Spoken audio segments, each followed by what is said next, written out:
بات کریں گے سینئر تجزیہ کار اور سینئر صحافی مظہر عباس صاحب ہمارے ساتھ موجود ہیں۔ مظہر صاحب السلام علیکم، گڈ مارننگ، امید ہے آپ خیریت سے ہوں گے۔ مجھے یہ بتائیے کہ مفتاح اسماعیل صاحب جب آتے پریس کانفرنس کرنے تو دیکھتے ہی لوگ پیٹرول پمپ پہنچ جاتے ہیں کہ پتہ نہیں آج انکریز نہ ہو جائے۔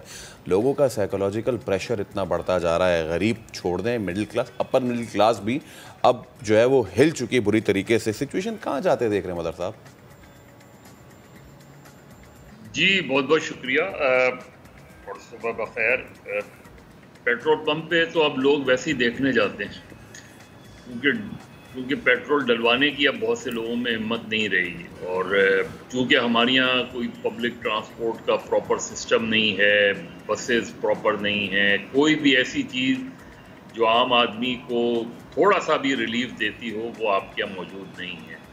اب 75 سال بعد اس شہر میں جو پاکستان کا سب سے بڑا شہر ہے، اس میں اب سوچا جا رہا ہے کہ ماس ٹرانزٹ ہو، جو 50 سال پرانا منصوبہ تھا اس پہ اب عمل درآمد ہو رہا ہے۔ تو ہمارا مائنڈ سیٹ ہی اینٹی پیپل ہے، یعنی ہم جو کام کرتے ہیں بہت آرام سے، جو بھی وزیر خزانہ ہوں، یہ ہوں یا ماضی کے ہوں، وہ بہت آرام سے یہ بات کر دیتے ہیں کہ جی آپ کو تو قربانی دینی ہوگی۔ یعنی اس ملک میں قربانی ہی عام آدمی دیتا ہے اور اشرافیہ سے کبھی بھی قربانی نہیں لی جاتی۔ وہ جو صورتحال اس وقت بن رہی ہے، ان کا ہر ایک بیان جو ہے وہ چاہے پیٹرول کی قیمتوں میں ہو، وہ پیٹرول بم کی شکل میں گرتا ہے، وہ بجلی کی صورت میں، بجلی کی قیمتوں کی صورت میں ہو، وہ بجلی بن کے گرتا ہے، جو گیس کی قیمتوں کی صورت میں ہو، وہ یہ ساری وہ چیزیں ہیں چاہے۔ اور دلچسپ بات یہ ہے کہ نہ بجلی آتی ہے، نہ پانی آتا ہے، صرف ان کے بل آتے ہیں۔ یہ بھی صورتحال ہے کہ آپ جہاں 12 گھنٹے کی لوڈ شیڈنگ ہو، 14 گھنٹے کی لوڈ شیڈنگ ہو، اور پھر آپ بل بھی قیمتیں بھی بڑھائیں، بل بھی بڑے آئیں اور وہ چیز بھی اویلیبل نہ ہو۔ میرا خیال ہے یہ کولیپس ہوتا ہے۔ کوئی آپ کو ڈیفالٹ ڈکلیئر کرے یا نہ کرے، اللہ نہ کرے پاکستان ڈیفالٹ ڈکلیئر ہو، لیکن ہم نے اپنے لوگوں کو کم سے کم جو ہے اس نہج پہ پہنچا دیا ہے کہ جو کولیپس تقریباً کر گئے ہیں۔ جو بدقسمتی ہے اس قوم کی وہ یہ کہ یہ قوم اس طریقے سے ریئیکٹ نہیں کرتی۔ یعنی ہم نے سری لنکا میں دیکھا جو صورتحال بنی، تو آپ کو لگا نا کہ ہزاروں لاکھوں لوگ سڑکوں پر آئے۔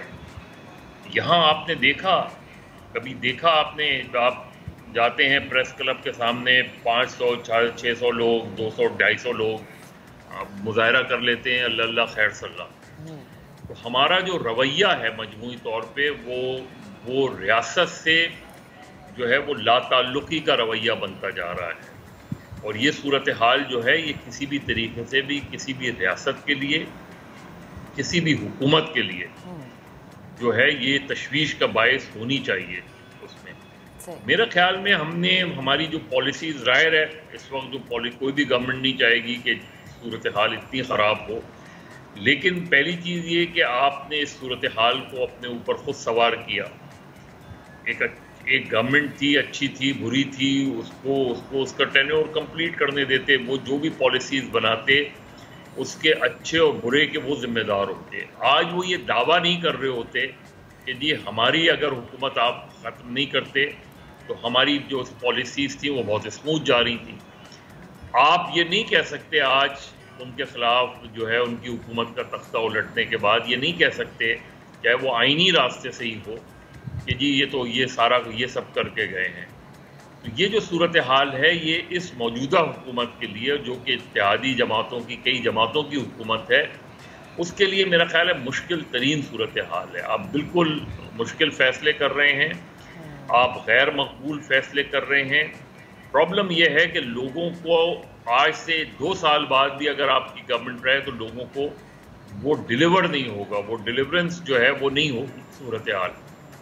میرا خیال ہے یہ سوچنے کے سب کے سوچنے کا ہے، اور میں ہمیشہ یہ بات کہتا ہوں کہ اس ملک میں جب تک سیاسی استحکام نہیں ہوگا، اس ملک میں معاشی استحکام نہیں ہوگا۔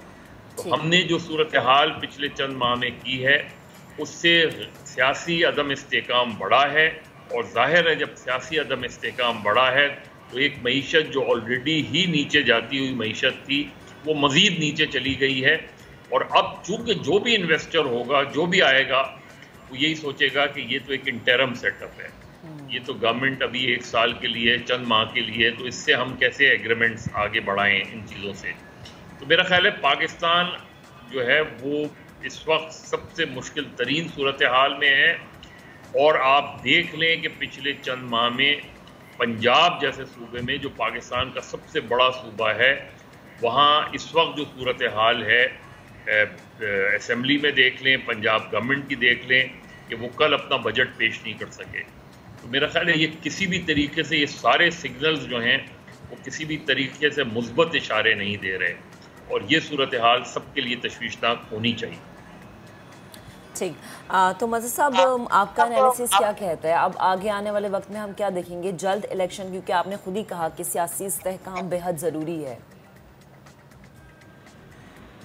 دیکھیے، جتنی پولرائزیشن ہو گئی ہے، جتنی خلیج بڑھ گئی ہے، اسے کم کرنے کی کوشش نہیں کی جا رہی.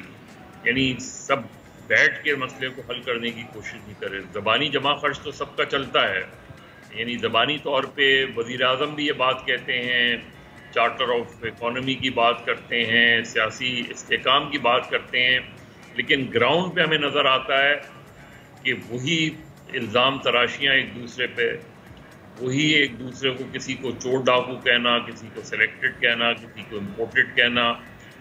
ان چیزوں سے ہم باہر ہی نہیں نکل پائے ہیں. تو ہم اپنا نہ پولیٹیکل کلچر بنا پائے ہیں، جو صورتحال بنتی جا رہی ہے. جب تک سب مل بیٹھ کر اور معیشت کو اگر ابو پالیٹکس رکھیں تو بہت بہتر ہوگا ایک صورتحال. اور ابھی آپ دیکھیں FATF کا اجلاس آج سے شروع ہو رہا ہے. آپ گرے لسٹ میں رہتے ہیں، گرے لسٹ سے نکلتے ہیں، یا خدا نخواستہ آپ بلیک لسٹ کی طرف بڑھتے ہیں، جس کی مجھے امید نہیں ہے کہ بلیک لسٹ کی طرف جائیں گے. یا تو آپ گرے لسٹ سے نکل آئیں گے کیونکہ آپ نے ان کی شرائط ساری تقریباً پوری کر دی ہیں، یا آپ پھر اگر آپ پہ پریشر رکھنا ہے انہوں نے تو آپ کو مزید گرے لسٹ پہ رکھیں گے. لیکن یہ فی الفور تقاضا کرتا ہے کہ آپ مل کر بیٹھیں، چاہے وہ نئے الیکشنز کی صورتحال میں ہو، کوئی ایک طے کریں چیزوں کو. اور جس طرح یہ گورنمنٹ بیہیو کر رہی ہے وہ بہت ہی سوری اسٹیٹ آف افیئرز ہے. آپ نے ایک ایسے آدمی کو لیڈر آف دی اپوزیشن بنا دیا جو کہ کسی طریقے سے بھی سوٹ نہیں کرتا، کیونکہ اس کا تعلق اور بھی جماعتیں تھیں جو اپوزیشن میں بیٹھی ہوئی ہیں. اسی طرح آپ نے پبلک اکاؤنٹس کمیٹی کا چیئرمین بھی انہی کو دے دی. تو یہ جو آپٹکس ہیں، یہ بیسکلی آپٹکس ہیں. یہ آپٹکس ہی بغیر بہت نیگیٹو جا رہے ہیں. پنجاب میں آپ صورتحال کو قابو نہیں کر پا رہے. تو میرے خیال میں حکومت ایک بہت بند گلی میں آ گئی ہے، اور اسے فیصلہ کرنے پڑے گا کہ کیا ہم فوری طور پہ عام انتخابات کی طرف جائیں، یا ہم جو ہے جو مین اپوزیشن ہے وہ تو پاکستان تحریک انصاف ہے، ان سے سیریس نیگوسیشنز کریں.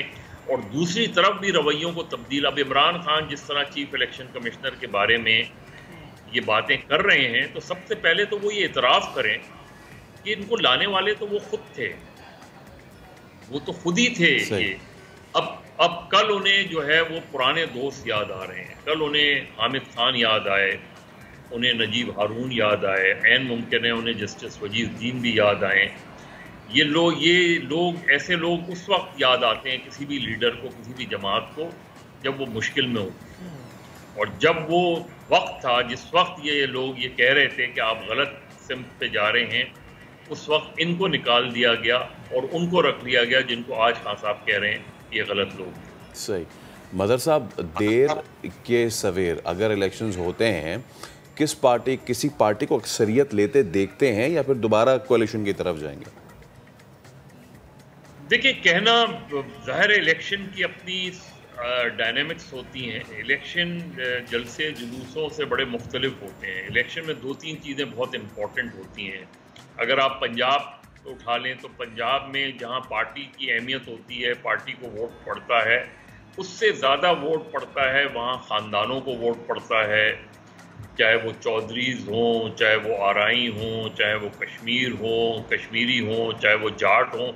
تو ذات پات جو 1985 کے بعد اور زیادہ مضبوط ہوئی ہے جب غیر جماعتی الیکشن ہوئے تھے، پنجاب کی جو الیکشن ڈائنامکس ہیں اس میں اس چیز کی آج بھی بہت اہمیت ہے۔ اسی طرح آپ سندھ میں چلے جائیں تو وڈیرے شاہی ہوں، وڈیرے ہوں، پیر ہوں، ان کی اپنی اہمیت ہوتی ہے، حلقے کی اپنی اہمیت ہوتی ہے۔ آپ خیبر پختونخوا میں چلے جائیں، وہاں بھی آپ کو یہی نظر آئے گا، خانز وغیرہ۔ اسی طرح بلوچستان چلے جائیں تو وہاں سرداروں کا ہی جو ہے آج بھی زور چلتا ہے، اور سرداروں ہی اور اسی لیے آزاد امیدوار وہاں زیادہ جیتے۔ تو یہ پوری الیکشن ڈائنامکس اس لیے آپ کی ایسی ہیں الیکشن سائنس، کیونکہ آپ نے اس ملک میں قیام پاکستان کے بعد اس ملک سے جاگیرداری سرداری نظام ختم ہی نہیں کیا۔ جس طرح آپ کے پڑوسی ملک نے ختم کر دیا، آپ نے ختم نہیں کیا، آپ نے اس کو قائم رکھا، اس کو مضبوط کیا، تاکہ جو ہے وہ آپ کی اس طریقے سے معاملات چلتے رہیں۔ تو میرا خیال میں الیکشن اگر آج ہو جاتے ہیں، اس چیز کا دعوے تو سب کرتے ہیں، لیکن مجھے اب بھی لگتا ہے کہ شاید کوئی جماعت جو ہے وہ سادہ اکثریت یا 2/3 میجورٹی نہ لے پائے۔ ٹھیک ہے معزز صاحب، بہت شکریہ، موجود تھے اور اگین وہی کہ معاشی استحکام کے لیے بڑا ضروری ہے سیاسی استحکام۔